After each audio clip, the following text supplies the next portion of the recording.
Right now it's time for the Keys of the Game, presented by your neighborhood Ford store.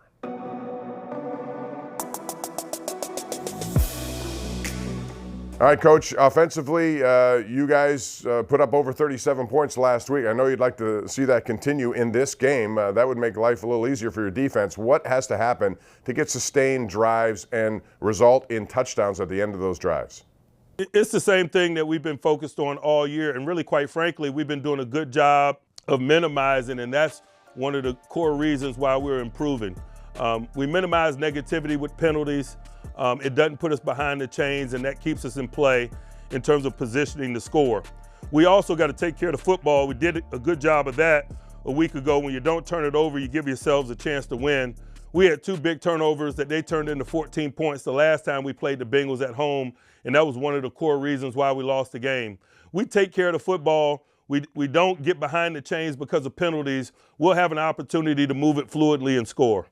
One of the things that is always important is getting touchdowns in the red zone, specifically when you're first and goal. How big will that be in this game? And philosophy-wise, do you change maybe your approach play calling-wise sometimes in that area? In other words, become more physical as opposed to throwing the ball, first and goal inside the 10-yard line? We're not overly concerned about that. We'll keep working to get better in those areas. I think the most significant things are the things that I outlined. We're not in position to overcome penalties. We're not in position to overcome turnovers. Points are points. We turn possessions into points. We're getting what we want from our offensive unit. All right, for Joe Burrow and stopping him, again, a guy who can move his legs a little bit to create some opportunity. You'll have some players back that you didn't have last week. How important is that, especially at the backside of your defense? You know, it's significant. It's significant not only on the back end, but the front end. To play without T.J. Watt is something that you don't want to do a lot of. We didn't have TJ the last time we played the Bengals.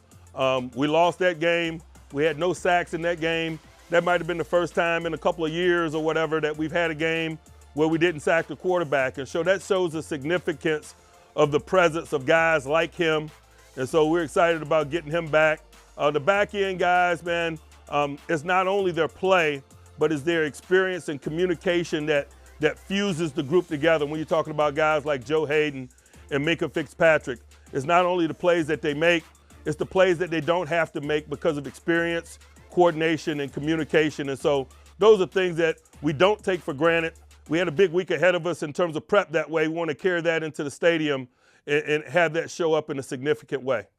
One other thing real quick, you said that your team has gotten better with not committing penalties, and that's a good thing because you're taking on a team that is the least penalized team in the NFL. They've been really good about that.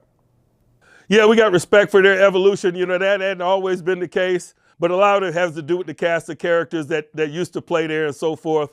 I miss those guys. They brought a lot of color to the rivalry, but just got a lot of respect for the rivalry in general and excited about how significant this game is this week.